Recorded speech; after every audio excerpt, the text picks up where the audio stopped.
the police force did it a great way of calming us down and say, hey, are you sitting down right now? I want to give you some information.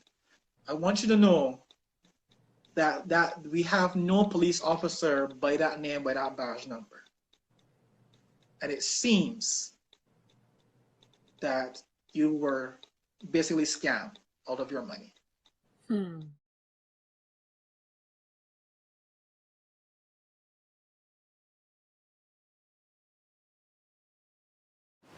This episode was brought to you by Rue.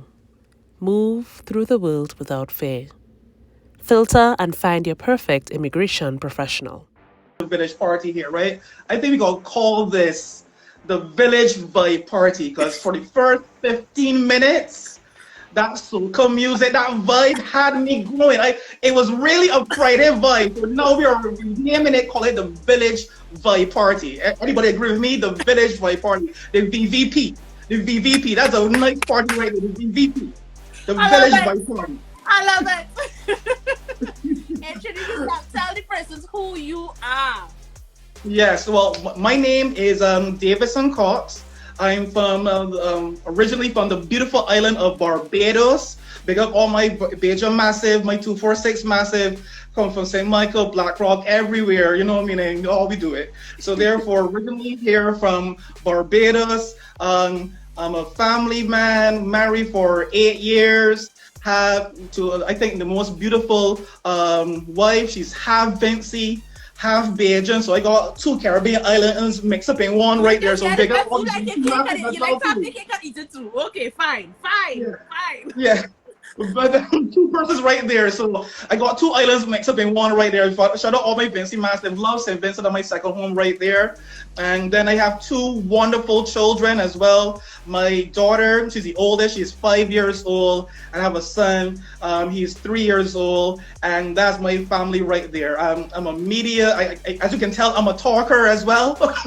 I love to talk, I love to share. Was in broadcasting, radio personality for a number of years, and decided to come here only just last week. Yeah, last week was actually my year anniversary of being here in Canada. So yes, thank you.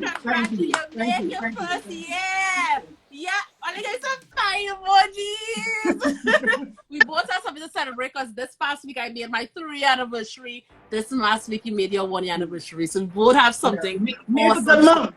Yeah. May is a good month to come here, it seems. May is a great month to come here, it seems. For real, it is. Good weather. Yes. Before, yeah. All right, Davidson. Yeah.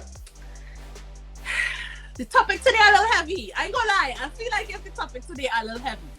But you know what? I'm sweating already. I'm sweating already. It's a little heavy. It's a little heavy. But you know what? We had conversations before, and to the end of this live, I'm gonna tell you all how Davidson and I have already started collaborating because we all about collaboration. And I love Davidson's family because with him I get to collaborate is a Trini, a Bajan, and a Vince. Oh God.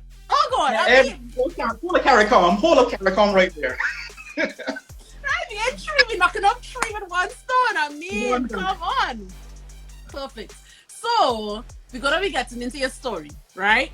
And I want to give persons a heads up about Davidson's story. You need to stick this one out because we're going to be touching on some major topics. Like when I spoke to Davidson, he had so much information and so many different lines of questioning that I could go down. But I'm like, wow, I can't even pick one. To label the live, right? So much information is going to be jam-packed. But let's start from the beginning. Yes. Why did you decide to leave Barbados? I for a long time, I still didn't know the answer to that question, to be honest. I would say the journey for me started in 2019. At that particular time, we have a metrics of what we consider being successful, and I believe at that particular time I had some level of success. Of course, as I mentioned, married, have 2 children. Just the year before moving to our brand new 3-story home in Barbados. 2 cars in the driveway. My wife was working at, yes, I know, right? Life, 2, life, not one, life 2, was 2. good though. And one was brand new, right off the lot sort of thing, right off the lot sort of Okay, situation. Davidson, all right. My wife was working in the banking sector in senior management. I was working at a radio station as one of the leading marketing persons, and also a radio personality as well. So you have what would be considered the metrics of success within the Caribbean or within any country at all whatsoever. Like I have to admit, in the latter part of 2019, it started with my wife, then it continued in conversation. We had a calling for something more, something greater. It felt that we had a ceiling. And sometimes in the Caribbean, if we're really honest, sometimes we feel that even though we may are surrounded by community and surrounded by success, we have that ceiling. Glass ceiling, yeah. We're not ceiling there. We're trying to break it, but there are some barriers there. So we've already felt this calling to really go to Canada. And let's be honest here, I'm gonna be keep it full 100. I knew nothing about Canada. At that particular time, I'm gonna be honest, call it the imitation America. You know what I mean? And that was me at that particular time. I love that imitation America.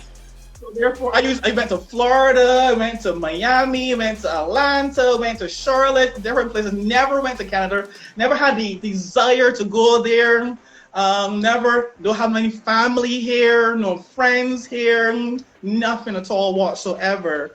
So it was very hard on me to say, Canada? Really? That's what people do here? Really? You sure? Really now? Really? But then through the whole process, it came to us that that was the place to go to. So then, of course, now we came to maybe, I think around November, second week of November, that we were going to make this move. Now the journey starts of where to get the information from, how to go about it. Because as you know, anyone knows, there are so many ways and options and websites and different things. You can definitely feel overwhelmed. Yeah. And it seems like a massive undertaking that you're doing here. So a lot of persons say, why bother go through that massive undertaking? So we went through a lot of trial and error, to say the least. So we could talk about that really, a lot of trial and error of deciphering information, where to get the correct information, where to get the accurate information, and then going through the process of starting it and then basically on this journey that basically took a whole year from December 2019, well, more than a year, a little bit more than a year, to actually May 5th of 2021. That whole journey, that whole processing of the paperwork, the finances, the reorganization, the restructuring, the community efforts, the everything, just getting everything organized, formalizing from scratch, from literally nothing to us being here in May last year. Right. Last year, May. Right. So for those of you who don't know, there are over 80 different streams of immigration. So what Davidson is talking about that took him that year is just deciphering all of those things, and not just about getting the correct information, but also about deciding what is the best strategy for me at this point in time, right? So you went through this process during the pandemic. Yes. I'm seeing a light at the end of the tunnel now, when the pandemic is concerned. I'm seeing the light, Davidson, right? But while you were going through this, there was no light. I'm running towards it. I'm running full speed towards it in the same boat. I'm seeing the light, right? But while you were going through this process, there was no light. We were in the wilderness. We were in the darkness, right? Like no one knew what was happening. So in all of that, and with all of the information overload, and you only recently started following me a couple of weeks now, right? You were going through this all alone, not having any relatives, any friends in Canada, just literally deciphering information. What route of immigration did you decide on in the midst of all of this information overload and in the wilderness? Well, we decided to go through the studying, being a student here, because I always wanted to improve my in my field. I was out spending many years in the marketing, advertising field, customer service, customer engagement. Always wanted to improve and enhance my skills in my field, but didn't know how, or to be honest, didn't really put priority granted timing for it. Right. So in looking through the process of it, we realized, especially through the pandemic, that being a student first, going through the student visa element there, and then the postgraduate work permit element being there was a way of which to say literally kill two birds with one stone, get the study element and also get an opportunity to also come to Canada through that means. I will have to say I was hesitant at first because studying through at first we're in a pandemic, studying through a pandemic, the costing and everything, getting that information was also a tedious process, because I would say the very first story that we had regarding to immigration fraud is that when I called, I was going through my emails, deciphering information, and when you're looking, you just sign up for anything. You put in your email address, sign up for anything at all. Yeah, just put in your phone number. All of a sudden, somebody calling you asking you for $20. Like, I literally, that is what happened, because as soon as I signed up the email, this like 2 hours later, someone called and said, "Hey, we saw that you signed up for this information." And in my head, I was like, "You called very quickly."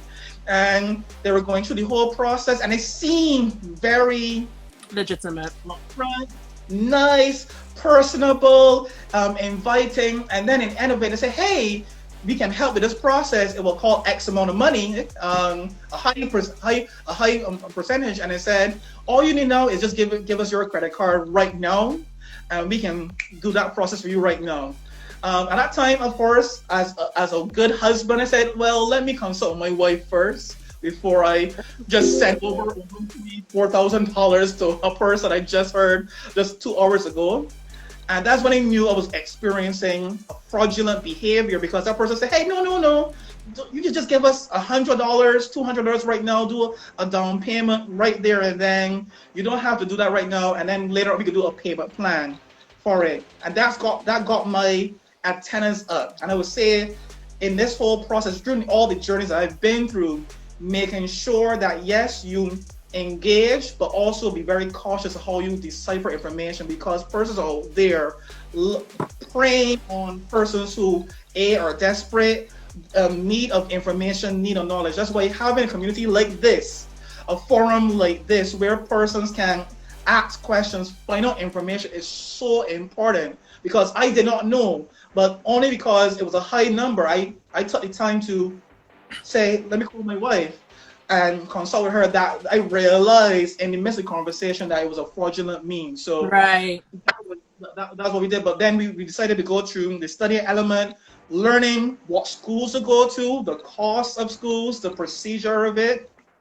And it was fortunate for us that the school that I went to actually had a co-op, which is an internship program attached to that particular program, which allowed me to also get my Canadian work experience as well too. So therefore, that was the reason why I went to that particular route. Okay, so I know plenty of persons have questions, and for those of you who are not familiar with the Unwind, go ahead and drop your questions on the comment section. We'll try to get to them. Sometimes I try to include them into the conversation, right? But what school did you eventually settle on? I decided on George Brown College. Right. And what program are you doing then? Well, I did it before. Finish. Yeah, yes. With honors, if you please. That's right, with honors. I did it in strategic relationship marketing. Strategic relationship marketing. Because that was my field I want to get into, so therefore I wanted to improve.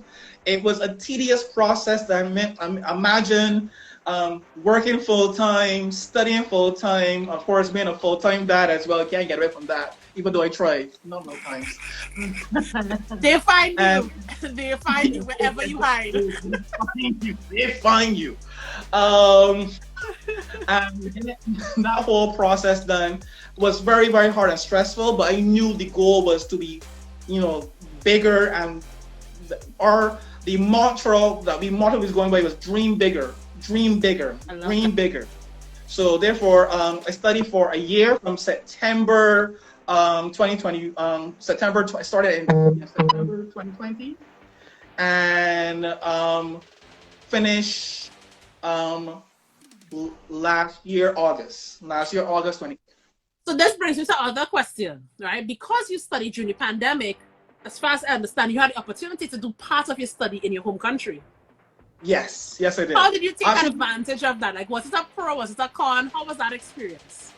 For me, it was a pro because, of course, if you're here, you have to go through the process of getting acclimatized to the actual thing. No matter wherever you go, when you go on vacation or we go to a place, you're now getting acclimatized to the weather, environment, surroundings, and then getting your conditions. Then now you're thrown into that process of studying where, of course, your lecturers don't care if you're just come off the plane and you're still living all your suitcases and stuff like that. They have a curriculum to push through and stuff to do as well.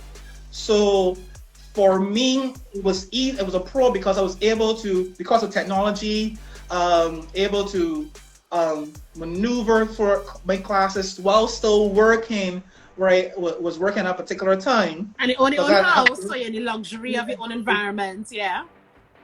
So I was able, I will wake up early in the morning, drop my children to school, go to work, I push work as fast as possible, then take my lunch break, hoping that my ex-boss is not here, my lunch break, and then went into class or meetings or group projects, then come back to work, stay work a little bit later, do classes, sometimes actually in the office, then go home, do the work, then deal with the children, and then do that cycle over and over and over again.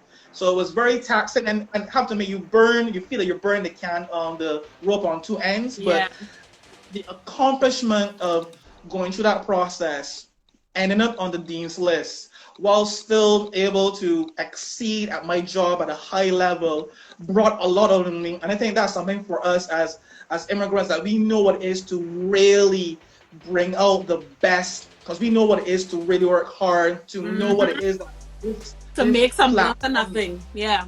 Exactly. Basically take nothing and make something of yourself. So therefore, that was my main goal, not for myself only, but for my children as well, to see what hard work looks like, and also to give them an example of, I'm thankful for my father years down for that hard work, for making that platform for us to be here.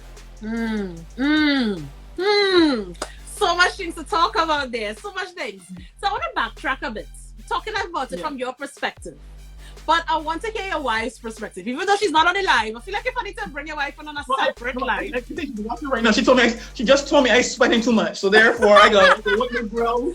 I know you have 2 kids. If she's up front, she can come in and join on the live. I really want to hear. But if she's not, I know she's probably busy. Yeah.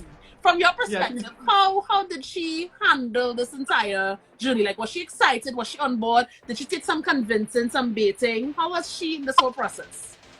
I will say she was the person leading the charge. You always need someone who is the organizer. I am a visionary person. I thought I'm organized. I'm very detail oriented as well.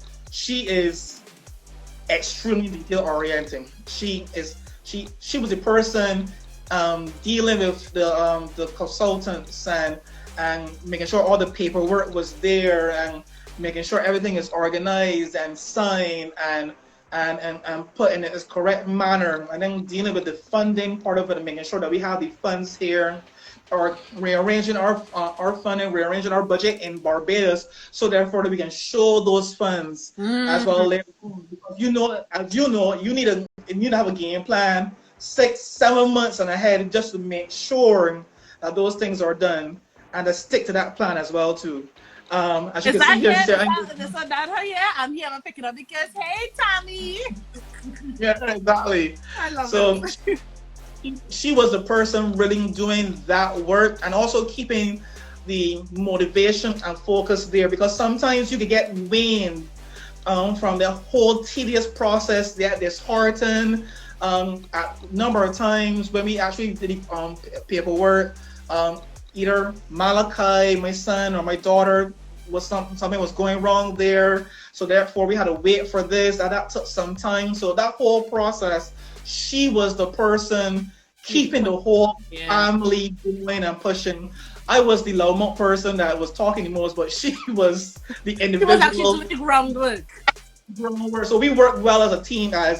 If she needs something to communicate, I will do that part. If I need someone to do the tedious process, we work very, very well together. We were together now for 11 years, so therefore we have a great chemistry together for that. Chemistry, guys, give this give this power couple some fire emojis. I feel like if they deserve it. They did the groundwork, they did the stuff, they communicate well. Did it really cause a strain on the relationship though? At any point in time? Or was it smooth sailing? No, it did a lot. A lot. And to be honest, I think we actually went to couples therapy like once or twice just to make sure, because there's a lot of pressure on you, and sometimes because of the pressure and the tedious process, you may translate that energy in the other process. I will get angry for why you didn't fill up the ice tray, and that's because of all of this being built up. And she is angry because something happened. Didn't take out the garbage or something, yeah. But it's really because the paperwork is overwhelming, yeah. Always on me. Shout out all the husbands out there. I'm the husbands that forget to put out the garbage. I can create an association for that. Men enter something there. I don't know, a support group. I keep forgetting. But maybe a group, a reminder group. Yeah, a reminder group, like, hey guys, remember, recycle. This is there.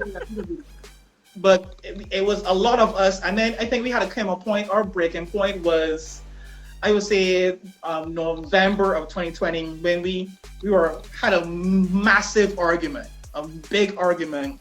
And you know when you had those big arguments there, when after you said all you said, you just look at each other and you just like, what are we arguing for? I'm tired. I'm done. Tired, yeah.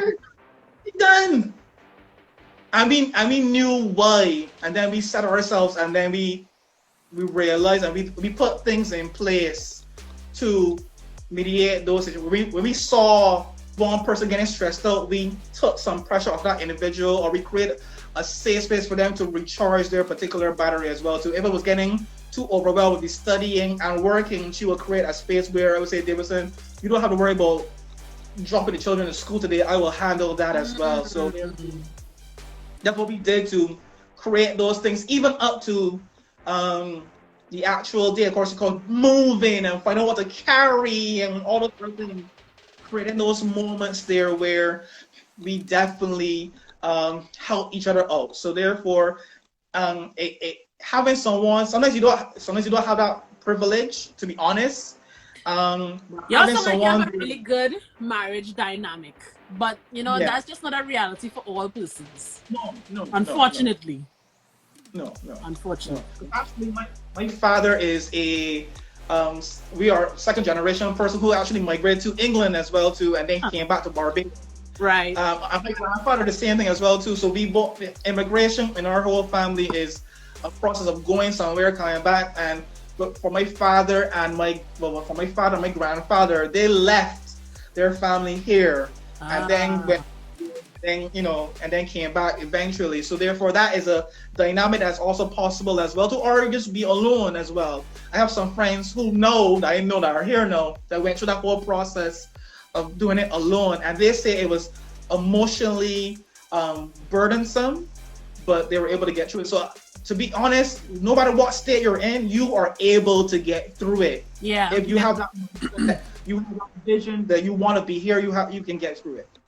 So I also want to ask you about your decision to come to the study route, right? So there are 80 different streams of immigration, but there was a point in time during the pandemic where everything seemed to just be at a standstill, right? Yeah. And a lot of persons were like just jumping ship on their previous plans and jumping into the study stream because that was just a sure stream.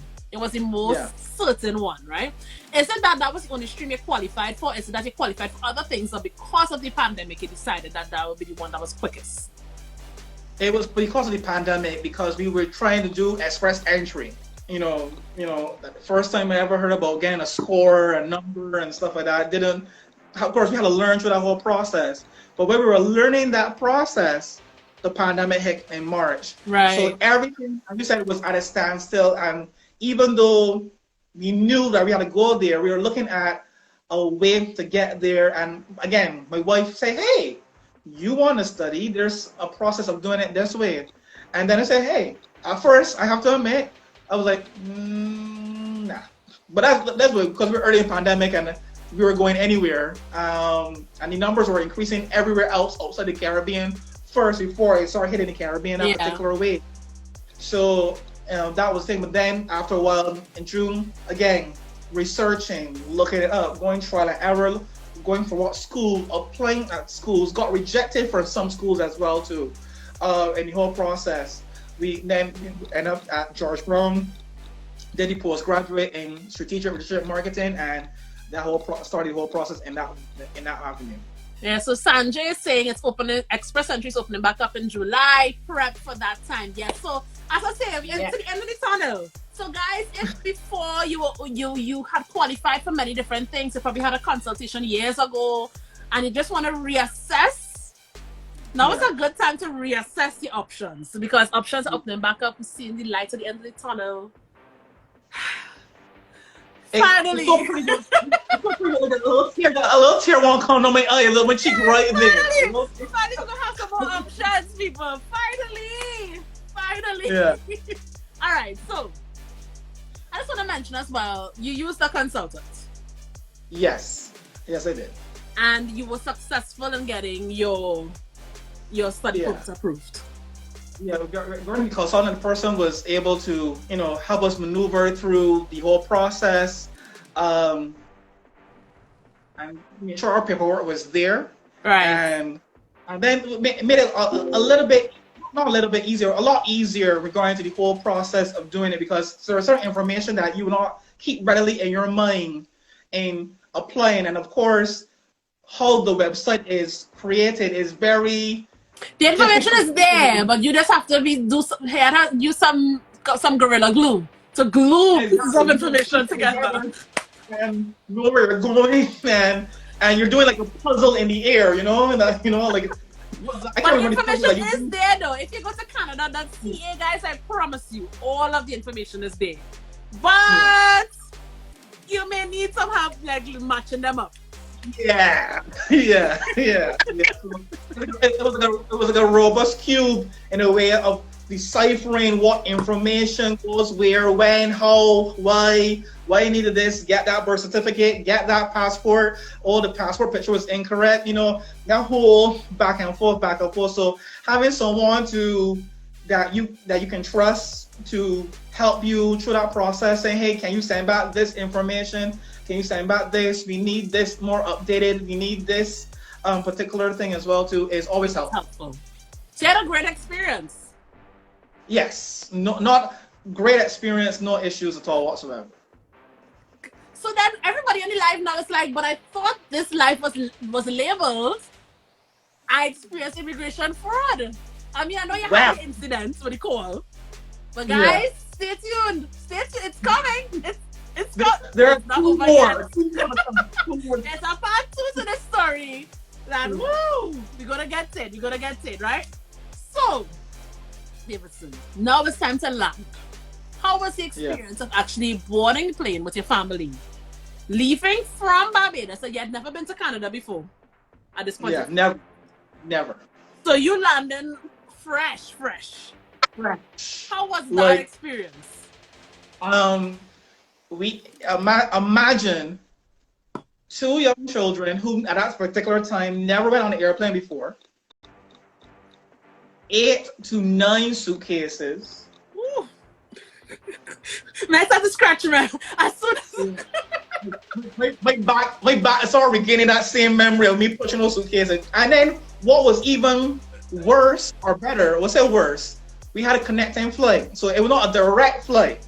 So we went to Miami, then we went to Charlotte, then we came to Camp Pearson Airport. Imagine the whole 14 hours of luggage and passengers and airplanes and whatever it is. So when we land in Canada, first time we go through the door, the first thing that hit me was that cold air. I was smack in my face. Smack. I had to check to see if I had any blue and black marks on my face. Like, what was that? What was that?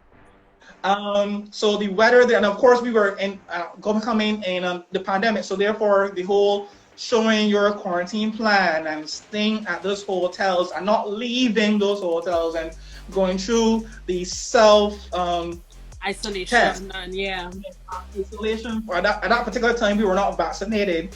So therefore, being in the process for 14 days in isolation in a small confined hotel, again with 2 young children who moved from being out and about to just being confined into one small room, and then into another place as well too. So, and then for me, I like to take things in, so it helps me to process. Imagine the weight of realizing I left home, I sold almost everything I had, and I'm here without a job, with 2 young children, and all that I have is in these 8 suitcases and my backpack. So for those of you who joined on late, Davidson had a good life in Barbados. He had just purchased a new home with his family's beautiful family of 4. 3-story house in Barbados, great jobs, perfect career, cars, everything. And you gave all of that up for the uncertainty of immigration because you wanted more, as you said, right? You felt like if there was a glass ceiling and you felt like you were just capable of so much more. But you took that's a big risk. You took that risk. It was a big risk, but you have to believe in something greater that you're in yourself to feel that this risk it will pay off in the long run. Again, we didn't have no job prospects there. I had the internship there, but it was not, of course, not paid for fully. It's not like nothing that you can just live off of there. Yeah. So you had the internship there. You know how to go through the whole process of applying for schools and now. Actually looking for schools, knowing exactly where to live, finding actual residence there, because for a month after we come out of quarantine isolation, we stay at an Airbnb for a month. So therefore, in our timeline, we knew we have a month to get ourselves organized and then look for this as well to actually be in. And of course, in Toronto, Ontario, where I'm locating, finding a place, knowing where everything else is, it's hard because again, I don't know Canada from level. Someone can tell me that's Timbuktu next to me. I'm like, okay, sure, that's fine. But that's where connecting with persons are important. Tamisha, again, my wife, was the person who started connecting with persons who were here. Someone sent over a blanket to us. Maybe it was an Airbnb. Someone allowed us the DoorDash app to use to order food for the children, because of course we don't have no groceries, we have nothing like that. So we were able to use make sure that we have our credit card using there and make sure that our all those things were going through that point there. So it was a major risk, but I can say no, after a year later, the risk it paid off. I'm in the field where I wanted to be in. My wife is in the same field in banking sector as well too. And you'll have adjusted and settled. Yeah, when you first land, is that a question everything? No, I question. I want to go back home. What did I do? There wasn't the right decision. Like, oh my God, did I just ruin my life? Like, do I have to go back to my home country and start over from scratch? Like, you have a lot of moments of doubt. But give it some time, right? Yeah, and also, of course, as Caribbean people, when they ask you the question, like, where you leaving? They say, yes. Where you going? Canada? You got a job? No. No. And Caribbean people give you that face. Oh, you have a job? No. You leaving? Oh, okay. All right. Well, God be with you then. God be with you. And then walk away with that face like, oh dear. Oh dear. So that was You going just through that literally as well. see the disappointment and the look of worry in the face and you tell them you don't have a job. It's like, I wish I could never even have this conversation with you because you're giving me anxiety. You're giving me anxiety. My mother was the person who she did it so nicely. She said, "So you're moving? Yeah, Canada. You know someone there? You living by someone? Tamisha has a job. She getting shorter and shorter. Everything is like, you getting a job? You living? Da-da-da. I thought you realized it's hopeless. And hopeless, you're going out to that level. Just pray for the boy. Pray for him. I can see in her face, what have I done? I thought I raised you better. I thought I raised you better. What? Do you hit your head? Are you taking drugs? No. What? And we're doing this in the pandemic. And the pandemic. Why are you leaving in the pandemic? So, oh my God, so, that was a good laugh. You know, so many people, and most people, the first time they think about immigration, they think about a true job, right? And prior to like probably 2 months ago, I would have said, guys, wake up. I've never met someone who did not migrate, who migrated through a job. Because it's just so unusual, like it's so rare. It's like a diamond in a field, in a desert, right? To migrate through a job. So most immigrants who you see or who you would ever meet have migrated without even knowing what they were going to do in Canada after they landed. It's like, I'll figure it out when I get there. But that just seems so absurd. It is really, because like you are taught to have a plan, be organized. For the success, you must have a chart plan, but I have learned the real meaning of success is moving according to your purpose. I heard someone say this, talent is what you can do. Passion is what you like to do. Purpose, though, is what you're born to do. So therefore, you have to move according to your purpose in certain cases, and that is a risk because there is something within you that tell you there is more, there is bigger. For me, it was dream bigger, dream. But I said, God, I got all of this. God, what are you talking? What are you talking about? What are you talking about? You see, good job, a good house, car, everything. To jump out of 8 suitcases and nothing. No. I got a wife. I got a wife who is half Vincy, half Bajan, fine and all mine. Why would I want to? Fine and all mine. I love it. Get a smile some fire emojis up in this message.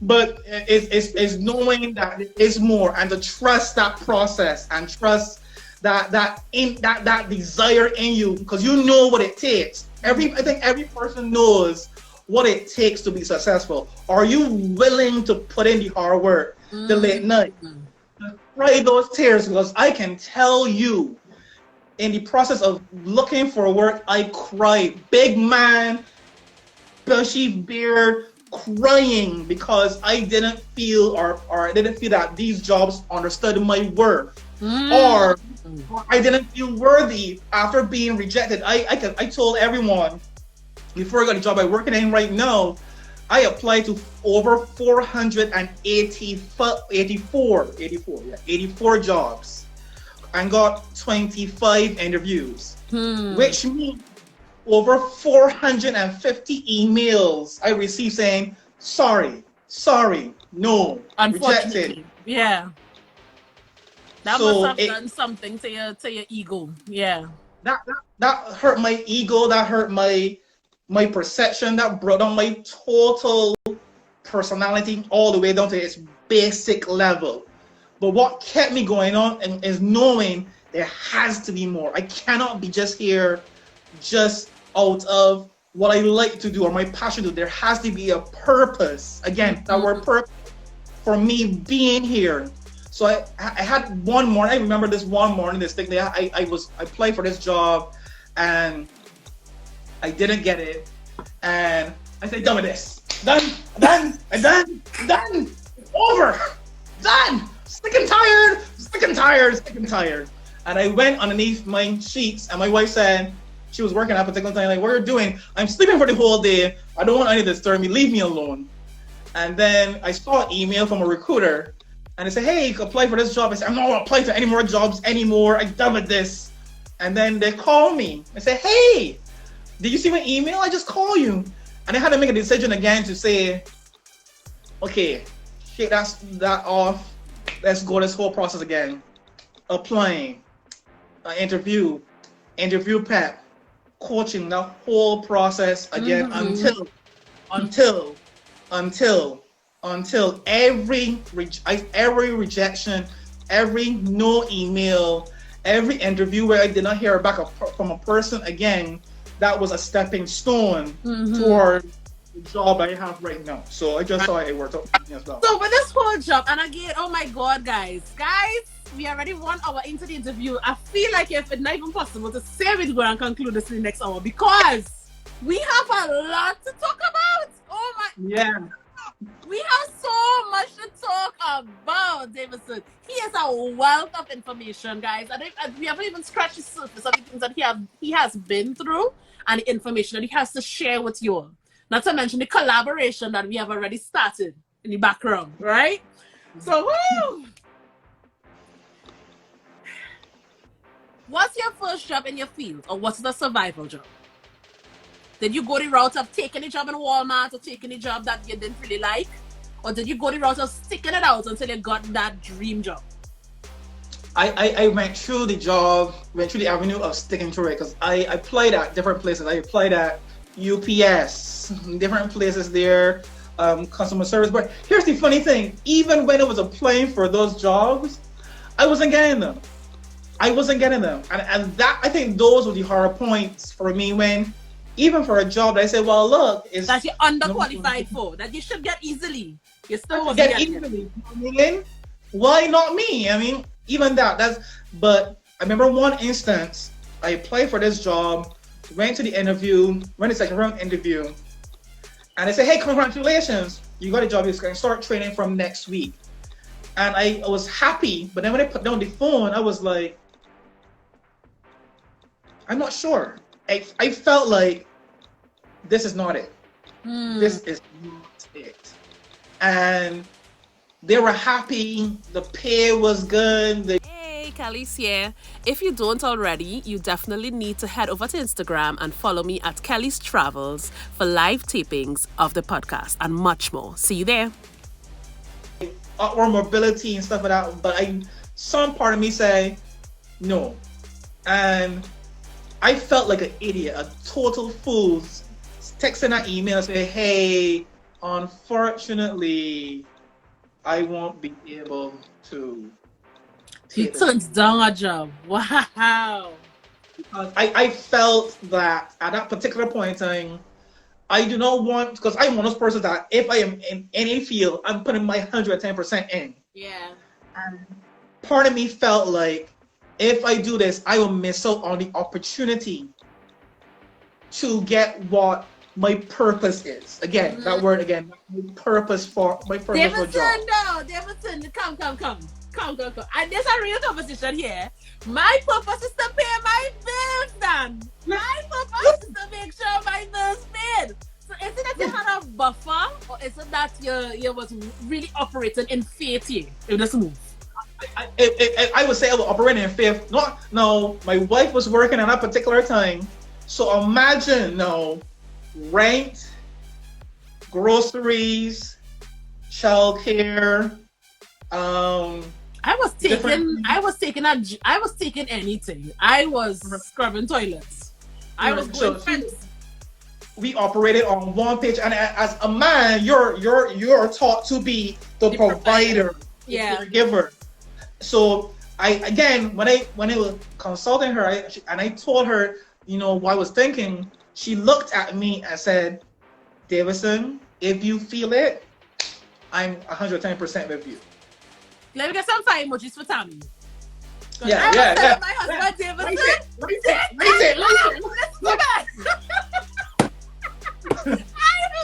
was your wife. Listen to me. No, because she paused because I remember she's the only person working and her job was kind of holding it down. Yeah. So, when you're working there and you know that you are starting at the bottom and these people see you in a particular light and you can't tell them, I'm done with this or whatever it is, you have to stick through it because there is something more on the end of it. Christmas was hard. Christmas was hard. I think for all those Bajans inside there, we could only afford 2 plus. Two. We had one small bottle of sorrel, 2 plus, a little piece of ham, and that was it. And that was our Christmas. For me, Christmas was a big thing for me. Of course, for Korean people, Christmas is a big deal. Big. I don't know nothing about Thanksgiving here. Nothing. Yeah. Nothing. Christmas is everything. Christmas is everything.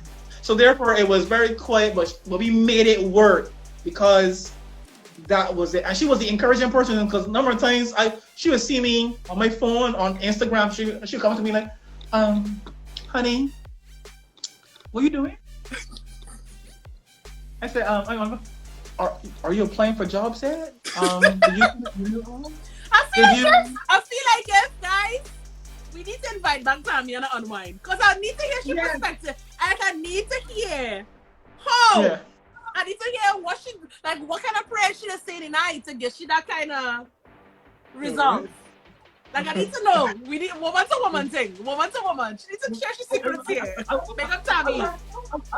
Well, she said she's not, doll up as yet. So therefore, we not do a part 2 a little bit. No, hey, bless you. Bless you, Tammy. Bless you. You're looking cute. But we need to bring you back on here for a session by yourself. This will be a woman-to-woman talk. How to be a wife, a supporting wife in immigration. That could be the topic. Because, you haven't.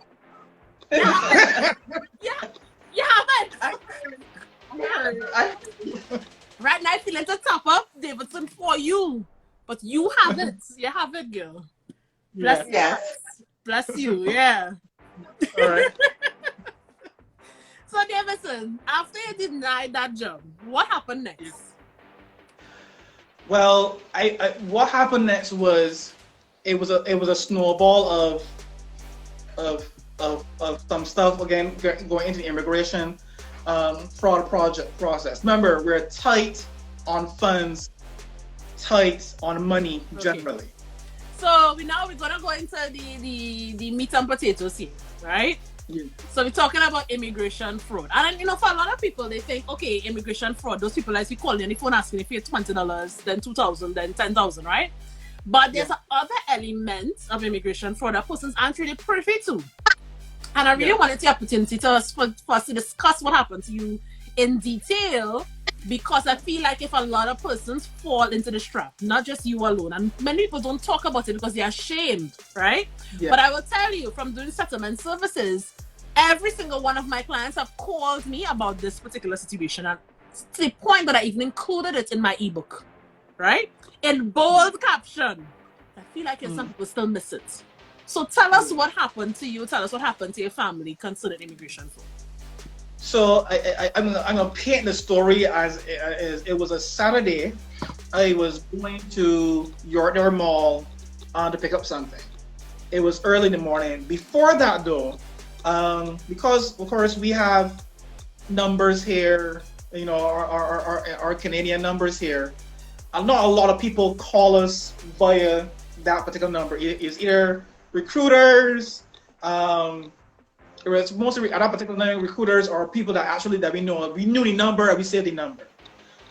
So I would say 3 days or 4 days before, Tamisha received a call that told her that there were drugs in her name at the airport, at the border.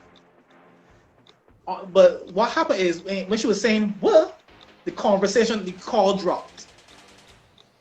So she said, "Hey, Davidson, I just got a strange call saying that there are drugs at the border in our name, whatever." And I made a light joke about it. I said, well, things rough. I may start selling some, some stuff there. I'm not sure. But it was a Saturday morning. I left her and the children at home, went shopping, Yorkdale Mall, went collect something. And I called her, just say, hey, we were talking. I was talking and walking. And then she said, hey, Davidson, let me call you back. Someone's calling me here. So I was waiting for her to call me back because I was making a purchase for her. And every time I was calling her, it was going straight to voicemail. And I found that very, very weird. So because I'm from Barbados, I'm a street dude, former street dude, I want to say that, former street dude. I tell myself, this does not feel right. This does not feel good. I'm calling, I'm texting, I'm using WhatsApp, I'm using normal text, I'm calling. And then you say, in the midst of calling, I'm literally walking quickly home to get on the train to go home.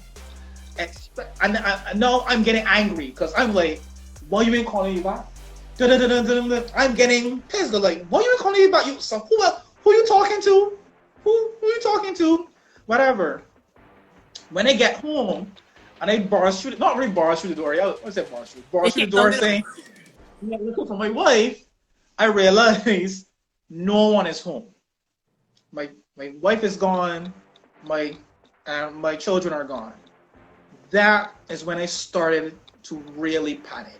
Yeah. Like really, really panic because I can't get through her. It's like 25 to 30 minutes of me trying my best to get through her, and I come home and there's no one here.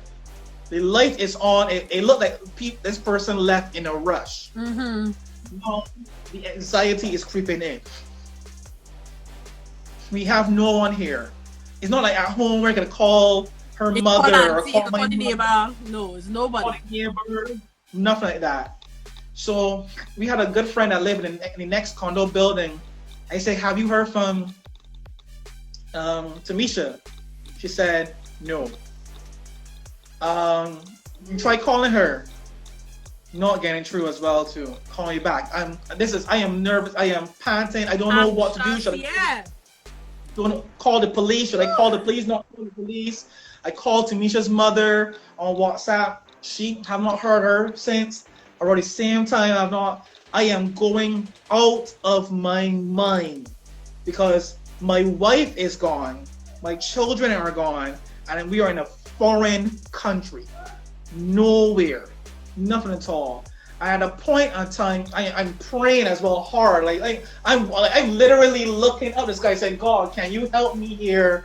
I need some assistance here. And I don't know how quickly things can escalate. I feel like if people, especially people in the home country, you don't understand the feeling of being so vulnerable when in a country where it's you alone. It had no auntie you could go by. It's just you. Like, and it's not like, when you're in your home country, someone knows you. Someone saw you in Pampers. Someone saw you in primary school. Someone saw you there. So they have an idea. You look like, you sure you okay? Or Caribbean people tend to look out for one another, yeah. There's somebody who will see you. Yeah. Yeah. But here, no. Nothing. But that's focused on whatever they're doing. They're not even... Nothing at all. So that phone call was at 2 o'clock. This is now 6:30, 6:45, and this is September, October. Also, of course, also getting darker now. It's dark now, pitch black, cold. And then finally at 6:45, she answered the phone. And I am like, where the France are you? Yeah. And I'm ready to go and look for a set. I'm on my way. I'm in an Uber. I have a story to tell you, Davidson. Cool, no problem. She got home. My son, who's labeled autistic, he is crying. My daughter, she is tired. She is weary. Whatever it is. My wife looks like she just, not all well put together. They're And I took them up and, whatever. And then I said, no, Tamisha, you got to tell me a story here because I was going berserk. I called this person. It was this close to calling the police. I thought I was this close to calling the police. I was ready to go to some store and find a cutlass and find somebody. That's sort of it. And she said, well, Davidson, when they put on the phone from you, a police officer called me and told me that there are drugs in my name right here, right now. And I have to leave where I am to go and transfer her money out of her account, because it looks like, based on account information, that the drugs has her address and her account number. I mean, that whole process, they were aggressive. They were saying, if you drop this call, we will come. Yeah. Sorry, that was my fault. I got a phone call. Sorry. Go right ahead. If you drop this phone call, we will come and arrest you and your children and send you back home. Or no, did they say send back home? They said, we will arrest you. So my wife is there thinking, I have 2 young children. I got to listen to these police officers. So in the whole process of telling her what car to get into, do not get public transportation, get this Uber, get at this particular time. Right? So that's what I'm calling me to. Right, sorry, juicy. Everybody want to talk to us now. Cliffhanger, right? What Uber? They told her what Uber to get into. What Uber to get into, where to get off, how to go about it, all that information there. So the number, she is there, and she said, and the police said, do not pull this phone from your ears. Have this phone on you all the time. If you drop this call, we will find you and we will take your children away from you and we will arrest you. So she has 2 children. She has to get her shoes. I said, you ain't leave yet. You ain't leave yet. You ain't leave yet. And she's really have to maneuver and get children, make sure they have the jacks on, shoes on, and get out. Get in the Uber, call this number, and it had the same number as the York policeman, York Region Police Force. Draw this money off. Then draw this money off and put it in this Bitcoin wallet and this particular location. All that time, that whole process. And then, but after she said after that phone call, the guy now start getting more calmer now. He said, you know what? Thank you so much. We will clear this up. And by tomorrow, we will come tomorrow morning at 10 o'clock to do a full report. So we are thankful to a certain extent. But in the midst of it, no, this is Saturday. Sunday, it's 9 o'clock. 9:25, 9:35, 9:40. And part of me was saying something does not feel right.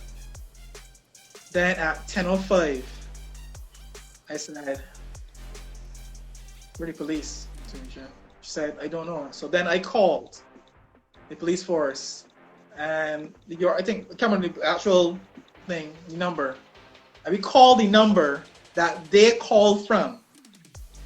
And we asked for this particular person, this particular badge number rather.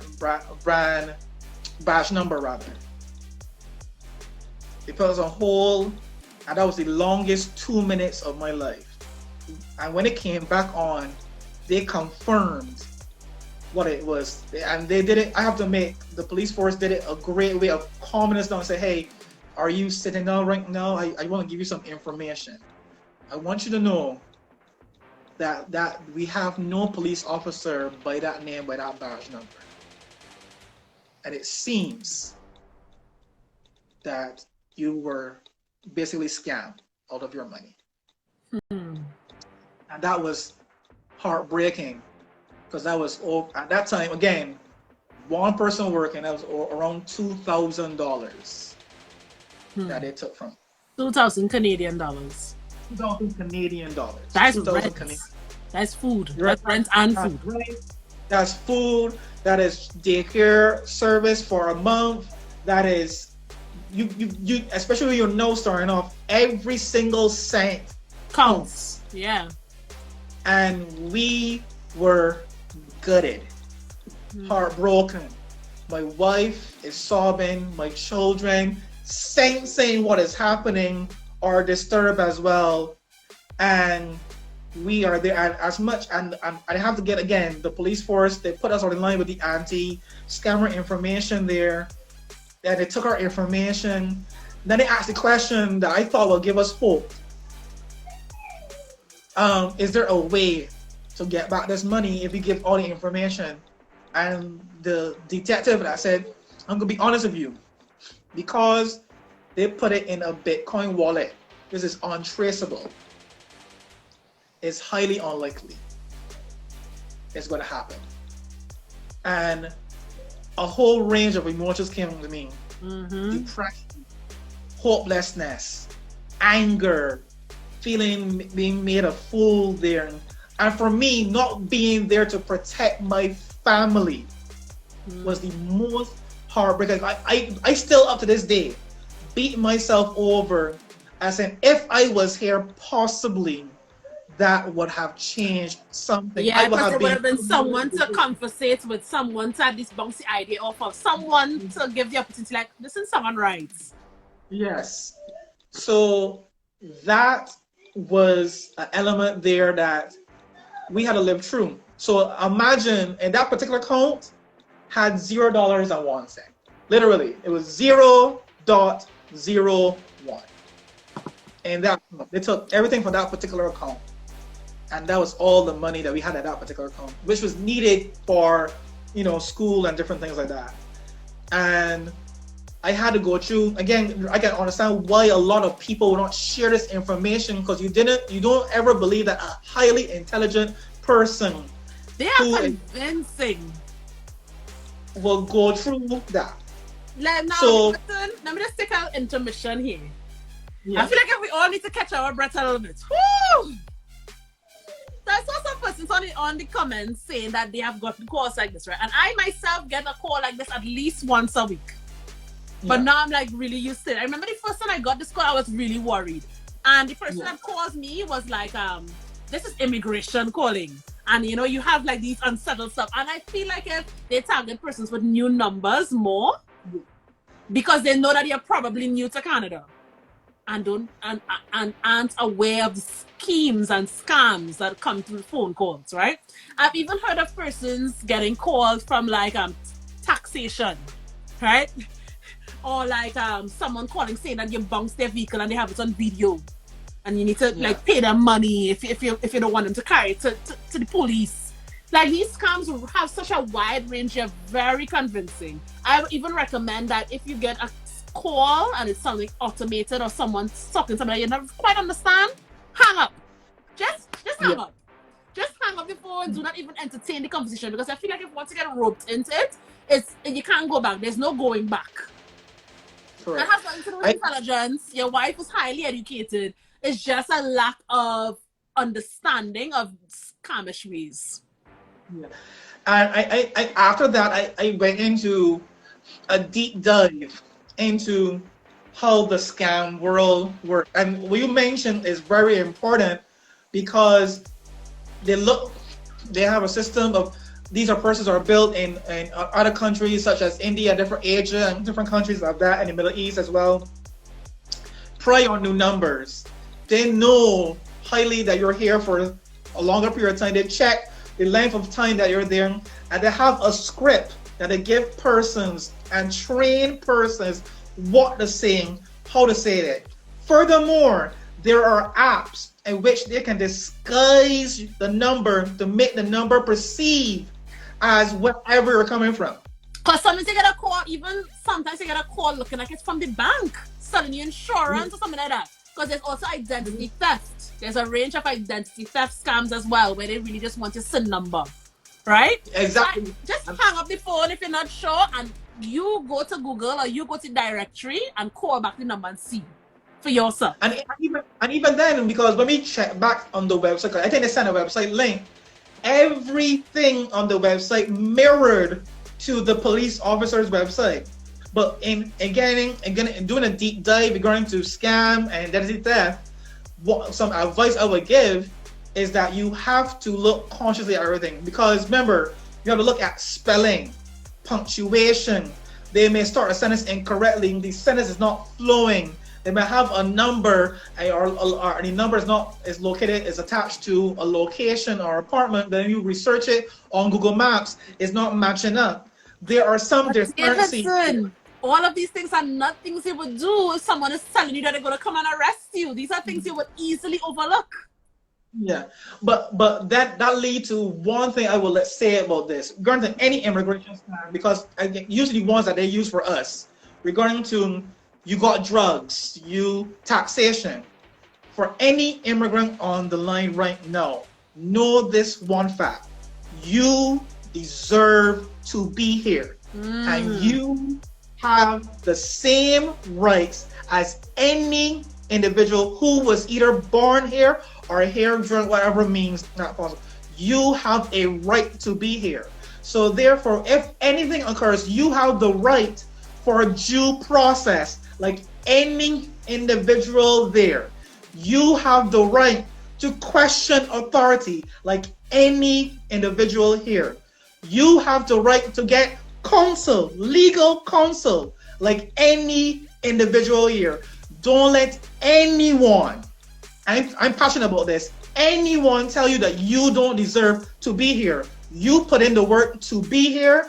You have a right to be here, and you're working your butt off to do it the right way. And paying taxes. So anybody tell you differently, you have a right to be here. So when you do that and you have that confidence, when they call you, I will call you back. No, I come for your children. Well, come for my children, because I know the law states whatever.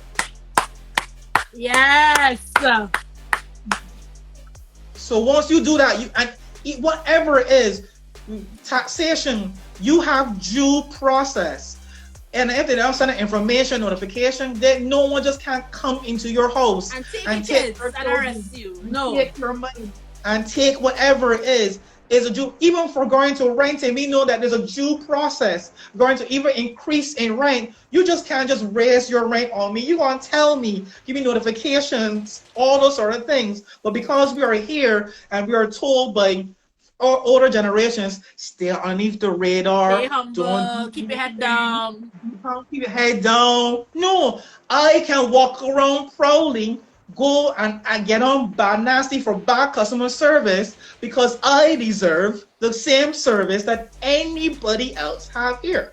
So once you believe that, then even though fraud will come and may continue to come continuously, always keep that in your mindset. You know what? That's it. I feel like if that is really the best advice of fraud, because that is the area of weakness, or area of fragility where they attack in new immigrants. That feeling like you don't belong.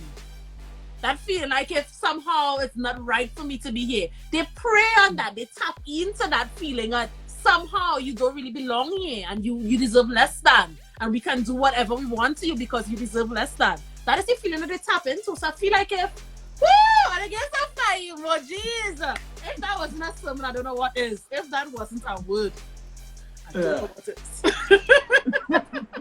I don't know what is. I feel like that really is the determining factor in how you handle fraud as a new immigrant. Yeah. That feeling of confidence to say, you know what? Let me double check this. Let me call you back. I know you can't come and just take my kids.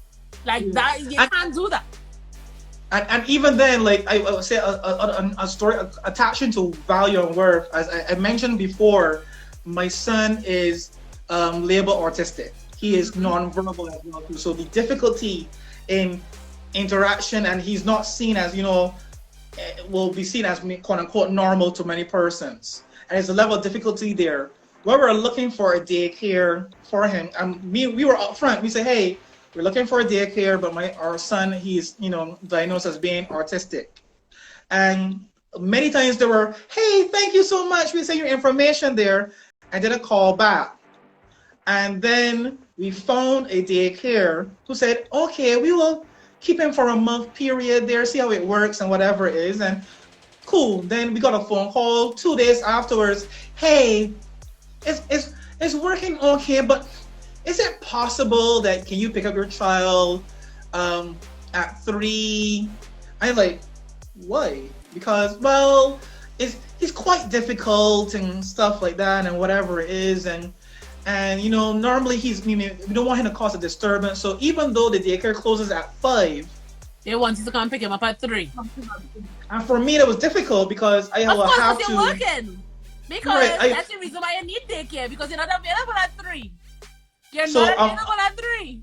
I'm not available at 3, so therefore, imagine now, I have to go pick him up. And at that particular time, the bus commute was not as fluent, like every 20 minutes. So therefore, walk for 10 minutes with a 2-year-old at that particular time. He's getting, and then get on another bus, and then drop him off. And by that time now, I gotta go and pick up my daughter as well too. So now I gotta go and pick up my daughter at that particular time because that was around August. So it's summer. So she was at a. So you majorly inconvenienced, in other words. Major inconvenience.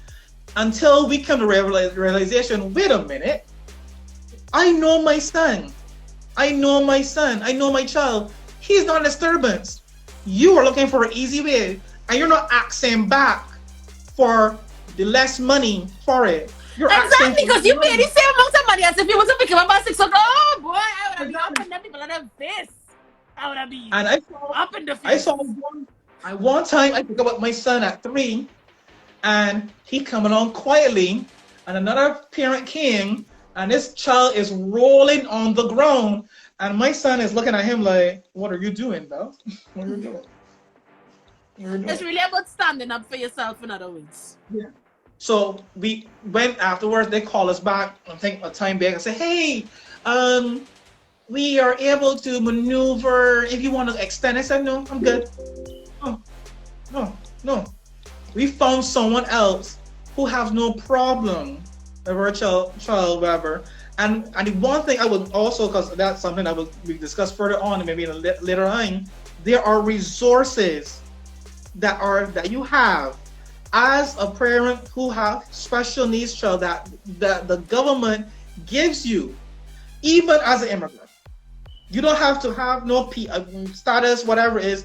There are resources there for you. And as a person, I can only speak for my child who's autistic. There are resources that we had to learn, and we mediate and get connections and network that we have, that now we know there are resources there for children with special needs, tax incentive. Yeah, tax incentives. Yeah. There are early interventionists. There are things for whatever is.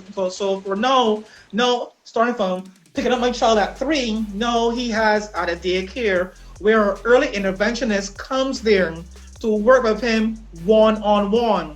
We have access to speech therapists who interacts with him one-on-one. And for all those persons who are asking, these services are free to me. You know, there's so much power in just knowing. And not just knowing, but having the confidence to question things.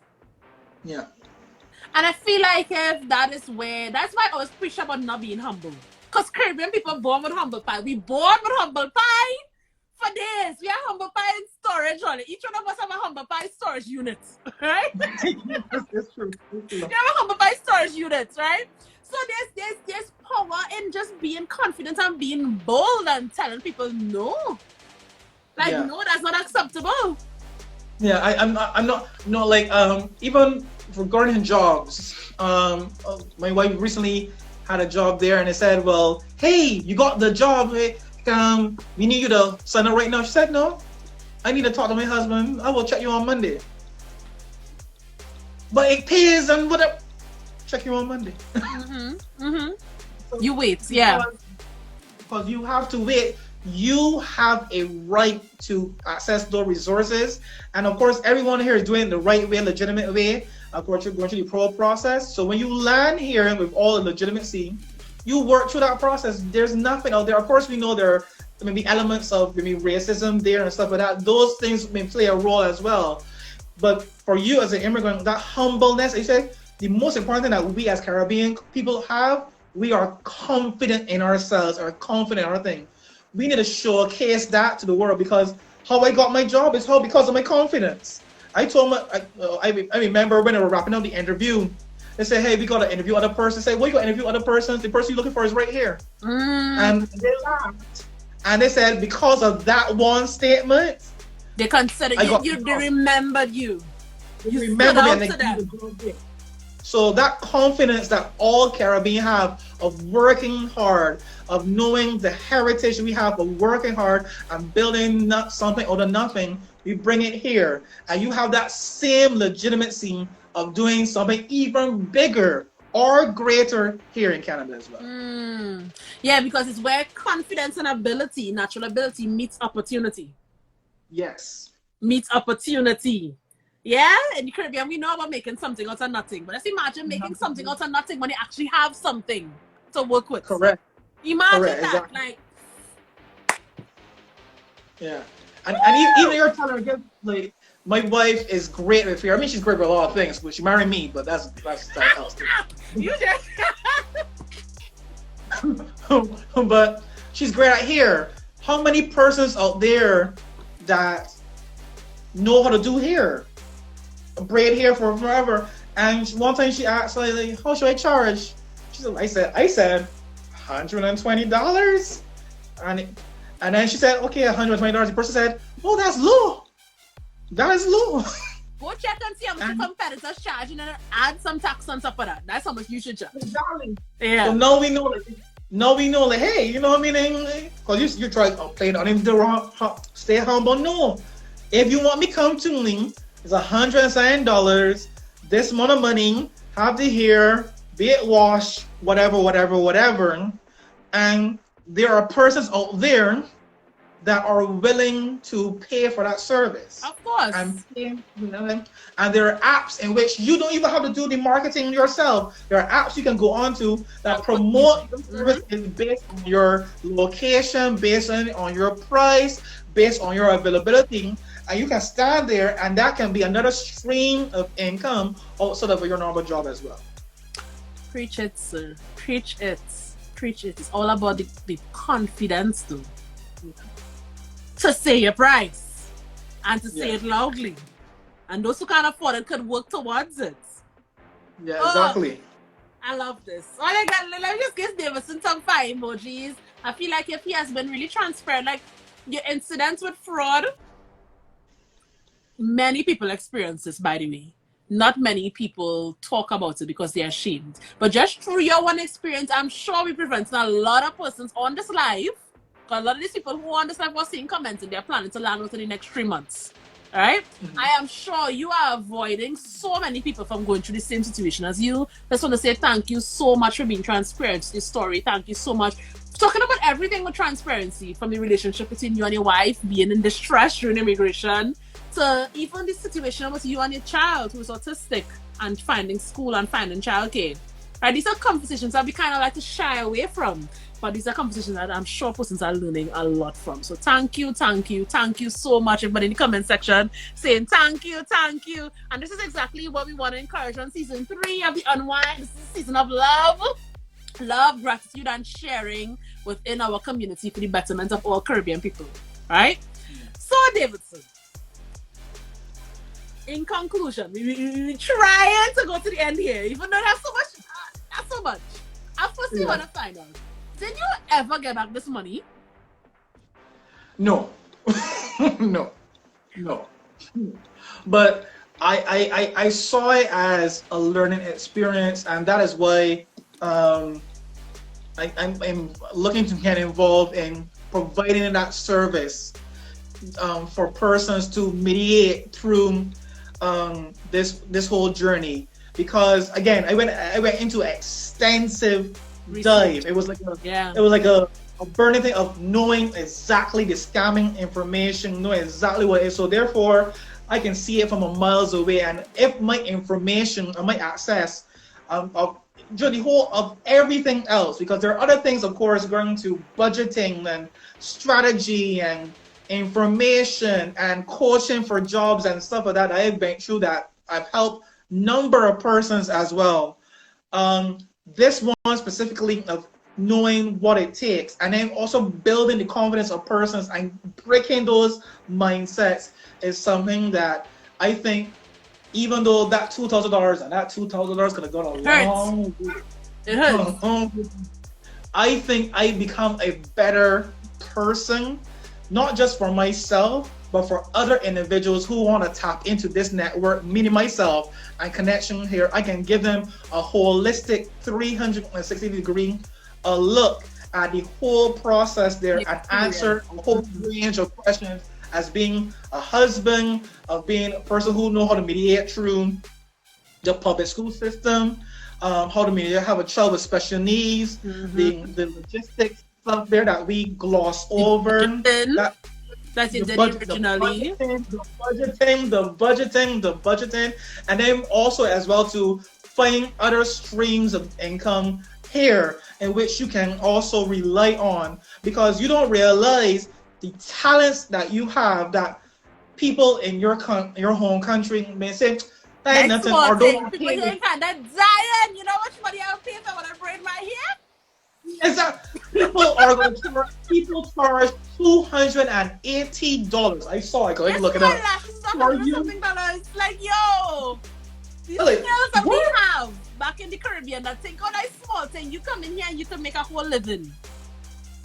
You can make, it's just because, of course, my wife, it takes like 4 hours, 3-4 hours to braid hair. And she said, but the end of my Saturday, even though I got the money in my hand, my whole Saturday gone. Yeah. But you can do that, and I have helped persons as well to think about different ways in which you can look at that talent. And in Barbados, in 2x4 country, basically, you don't people are not saying or thinking this can work for me. But for example, if you live in a condo, let's say you live in a condo building that has 61 floors, that approximately has about 50 to 60,000 persons. 5,000, I'm just doing some quick math, maybe let's say 3%, 2% of those persons are black. Let's say 1.5% of those persons are women.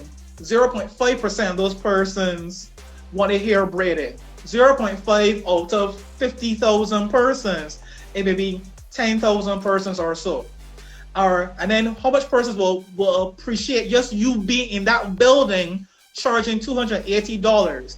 You just advertising in that building alone can possibly set you up to make close to $2,000 or $1,000 or so in that month, tax free to a certain extent. Where yeah, get that money. Yeah. Just in case anybody's listening here, just in case, I am still paying my taxes, okay? All my money is disclosed. Everything. Here it is. This is just hypothetical, okay? Just in case. So you can do that, and not just that, and that is just quick math. That you don't have to promote the whole of Ontario, or the whole of Vaughan, or the whole of Woodbridge. You can just do some flyers, or even like print out some papers and cut it out and put it in all the mailboxes in your building. That's it. You do that from a clientele of 280 persons. Out of 2,000 persons, remember that's 0.5 persons within the actual building, 280 persons, you can come up with $1,560 additional outside of what you normally do. So never think that talent of baking bread, of braiding hair, of cutting hair, of teaching persons English, just teaching persons English can make money that will put gas in your car, pay for that trip back home, pay for that makeup. By the way, I just only I saw a Sephora bag, so I gotta go check that out now. I gotta make sure. Don't go check it out. Just leave it be. Happy wife? Be like, oh, like that's Sephora. Where is this bag? So what's your happiness in life, you know? I'm like, where did this bag come from? Did we buy makeup recently? That was it. But those things which you can now experience different things. You can say, you know what? Let's go to a trip to Alberta. Let's go to a trip to. Yeah, come to Alberta. I love how he called Alberta. He didn't I call know. nowhere else earlier. I know where I stay by. I know where I stay. Oh God, Davidson, use our whole vibe, yes? Use our whole vibe. But Davidson, I just want to say, in addition to thank you so much, I am just looking forward to working with you. Guys, I met him. He approached me on Instagram. Somebody shared my Instagram page with you, and we started conversating. We had a Zoom call, and guys, this guy is nothing but professional. He is nothing but professional. He is just a wealth of information, and the way he delivers the information is just impeccable. It's full of humanity. It's full of empathy because he has been there, done that. He has made those mistakes. He has been humbled, in inverted commas, by them and learned how to rise above and show that Caribbean confidence that we all have. Right? But somehow, like, when you enter into this first world, I like to put these things in inverted commas, first world country, like somehow we kind of lose that confidence that we know we have. Yeah. We know we have the confidence, so we lose it. Right? Because we're just surrounded by so much things that are new. Right? So I really just want to encourage you, go follow him. So someone's asking, what's your IG? Go up to the top left corner of the screen here, where my picture is in the corner there, and you see the unwind. There's an arrow next to the unwind. Click down on it. From here, without even leaving the live, you could follow Davidson. Right? Just click follow. You don't even have to leave the live to do it, just follow him, right? And I'm so happy and elated to announce that Davidson, and I'm hoping together with his wife, they're going to be like a power couple combo. Yeah. They're going to be providing settlement strategy calls on the upcoming app called Row.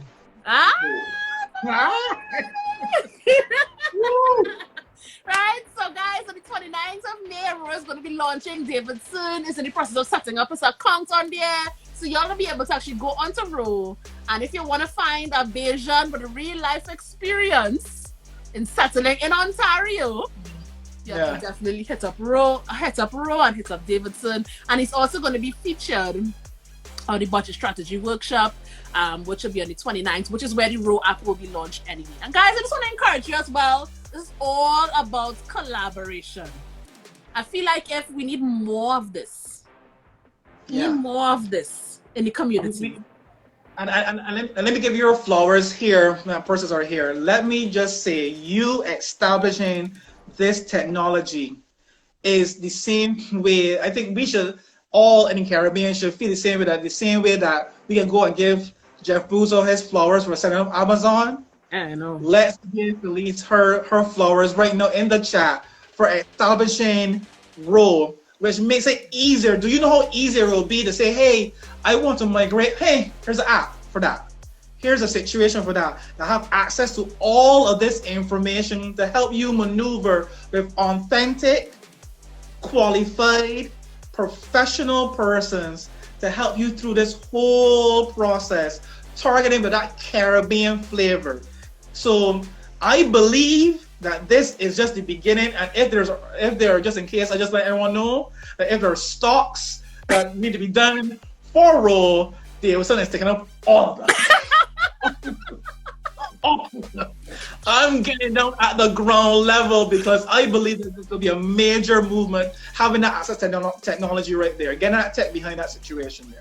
Yes, definitely. It's that element of tech that will make the transition just so smoother and so much more transparent and help persons to navigate all the situation without losing so much money towards fraud. Right? Yeah. Woo! Davidson, this is a great first season, the first episode of season 3. Thank you so much. Season 3, episode 1, man, on a bang! So Davidson, in closing, what advice would you give? Because you're coming from a very unique perspective, right? What advice would you give to someone who's comfortable where they are? They may be comfortable in their home country, comfortable with their career, comfortable where they are. but they feel like if they have a burning desire for more. What words of inspiration would you give to someone who's in that position? I would say two things. I would say for those persons out there, there is something in you, I call it holy frustration, where you've been doing this job that you love constantly with the same people all the time. No, I would call it divine. It's called divine frustration. But something is getting on your nerves. It's not your co-worker. It's not the job. It's not your boss. Your boss has been annoying for the last 5 years. Your co-worker has been on your case for the last 2 years. Customers are still the same. But there is something in you telling you that there is more. Stop listening to the outside voices, because the people around you have not received the same calling that you have received. You say that one more time for emphasis. The people around you. Say for the people in the back. For the people right there. Can you hear me? Can you hear me? We're good? You good? All right. The people around you have not received the same calling that you have received. So stop looking for an immigrant, a buddy partner, because that person may not be there. That person may need to be in Barbados, in Trinidad, and whatever Caribbean country. Either that divine frustration within you. Know this one thing: dream bigger. Dream bigger. Stop thinking have an island mindset. Surrounded, because we know I am surrounded by water, which means you can only go so far. You can only go. Here, you have the opportunity with the right work ethic, the right mindset, the right fortitude to push past the mountains, push past the valleys, push past the depression, push past the sadness, push past the tears, push past the anger.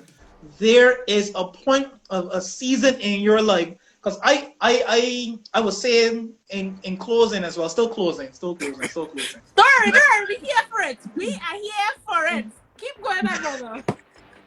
We know we went through seasons, and there was a time where there was no leaves on a tree. It was bark. The ground was hard. It was pale. It was white. It was cold. But I don't know about you, but after a while I was walking, I saw this budding of the thing, and then I saw this bird come out, and this grass is now getting a little bit more greener now, and the tree now has a little more buds there, and then all of a sudden now it's greenery, and the goose is running around the place, and birds are chirping, and mosquitoes want to bite you now all of a sudden. I don't know where they were. Where do mosquitoes go to in winter? I don't know. But mosquitoes are everywhere. Because there's a season for everything. There's a season where you'll go through some serious heartache. And it's not easy. There's some difficult times where arise. There are times where, you know what? I can't do Chick-fil-A because I can't do Walmart. I may have to do No Frills. I may have to do something else. So Dollarama. Dollarama was my stuff. Joints. Exactly. Dollarama was saving grace. Yep. We bought the spam from Dollarama. That's the ham in a can. Ham in a can for Dollarama. Helped us for 2 months. 2 months. But when you get through that process and you work hard and you do what you have to do, there is a light at the end of the tunnel. You will get through this. You deserve to be here. You deserve to be the next CEO of a Fortune 500 company. You deserve to be the next digital manager of your own company. While also managing the portfolio of other companies as well. You deserve to live in that big house. You deserve to drive that big vehicle.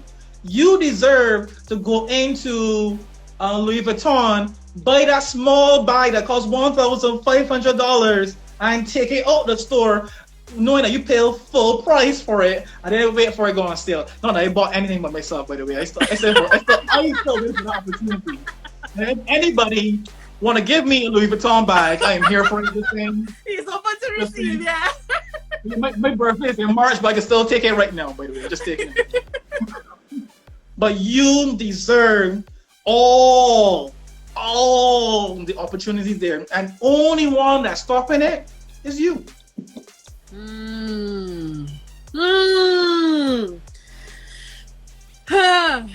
So Davidson, in closing, I feel like if we said a close up for like half an hour, money and wine. Why when I say in closing, let's expect half an hour again, right? Let's expect half an hour. In closing, where do you see yourself in the next 5 years? Like, where do you see yourself going? You made this leap, you're at a 1 year anniversary now. So where do you see yourself in the next 5 years? Next 5 years in a bigger house for sure, because these children are on my nerves. That's what they were born to do. Love them.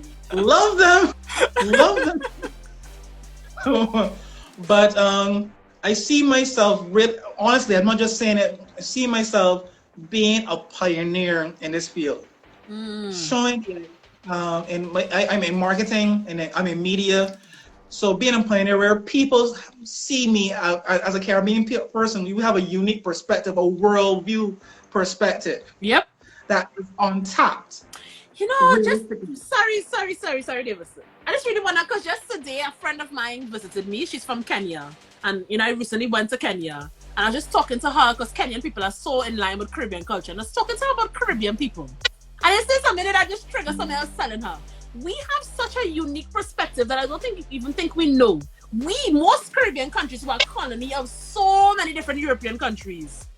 It's like a melting pot of cultures that we have been privy to, that we understand. Most Caribbean culture, most Caribbean people could relate to almost anybody in this earth. Anyone. Because we have been preview to so many different cultures through colonialism.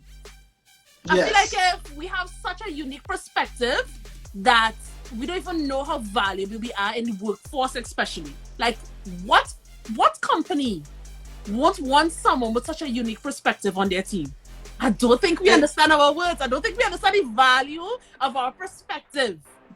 No, like your perspective can cause a company from moving from a multi-million to a multi-billion, which means easily you're able to give them a world view, a 360-degree view of their company from different perspectives, simply for something that you see or saw every day. The knowledge of your history, of our history from the Caribbean, our connection to Europe, knowing that history, knowing what that's founded on, provides a perspective that can move any company to the billionaire, to the Fortune 500. So knowing that value, knowing that worth, my job is to ensure that when I step into my office, people understand there goes Davidson, the world ruler, the person who moved us to multi-billion, and having that respect, so I can then encourage, it's not for myself, encourage the next tall, skinny black boy in Barbados to say, if Davidson can do it, I can do it too. And that's what we'll do in the next 5 years. Whatever it is. Let's give Davidson some fire money up on this line. I need a horn, and I keep saying that. As soon as I come up this time, I got order a horn from an Amazon. Like, I need a horn so bad. Like, I need a horn so bad. And Davidson, you are awesome. This was a great start to season 3 of The Unwind. I feel like if you encompass so many different topics. So those of you who came late, so they miss out or they miss out. Because we spoke about relationship and immigration, which is something we haven't really spoken about in detail. But I feel like if we get Tammy an episode, we need to go more in depth into that. But I think that episode is going to be. Tammy to show us how to be that woman. She really needs to mentor us. Like, I really need some mentorship from Tammy, because she has some resilience in her that I can't bring out. Yeah. I can't bring it. Right? So we got a bit of that from you, from a male perspective. We got a bit of how the process was for immigration, especially immigration through a pandemic, able to study in your home country. We got your very emotionally driven story of how you went through immigration fraud and how you recovered from that. We got some insight into the ability of Caribbean people to rise above and show our confidence, to really bring forth that ability to cipher through fraud with confidence, right? And then finally, we also got, not even finally, we got some insight into dealing with education, the special needs child. Yes. And we got your vision for the future. Right? I feel like if Davidson gave us all the tea, he did not hold back. There was no chill. No. And exactly, the cup is empty now, so the cup is empty. Right? He gave us all the tea. He did not hold, there was no chill involved. He didn't sugarcoat nothing. He gave us it as it is. So if you haven't already, go follow Davidson. He will be featured on the workshop on the 29th. If you haven't already, get inside the workshop, head to kellystravels.com, go check out the global combo. And the best part about this workshop, well, not the best part, but a good part about this workshop is that the Raw app will be launched in the workshop, where you'll actually be able to go on, look for Davidson. A great feature of the Raw app is that you're able to filter. So I want somebody who's worked with someone in Barbados, who speaks English, who's a male. Davidson is going to pop up, right? So that is what he is. He's a settlement services provider. And then you can book a call with him to have an in-depth conversation around your strategy for settlements in Ontario, which is what he's an expert in, through his own personal experience and through helping other persons as well, right? So in closing, Davidson, is there anything else that you would like to say before you leave? The floor is yours. Well, right, because my wife tells me I talk a lot, I would just say, looking forward to the next VVP, the Vibe, Village Vibe party that's coming very, very soon. We're speaking that into existence.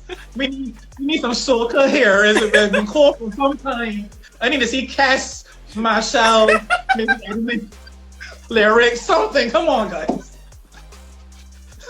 Well, let's tag them in the comment section. Like, you need to be on this live. Like, we need some good vibes this summer. You know, the last couple summers we were inside the house and going through the whole thing like that. We need a good village vibe party. That's what we need. A village vibe. I love it. I need to write that down. A village vibe party. So, is there anything else you want to say before you leave us, Davidson?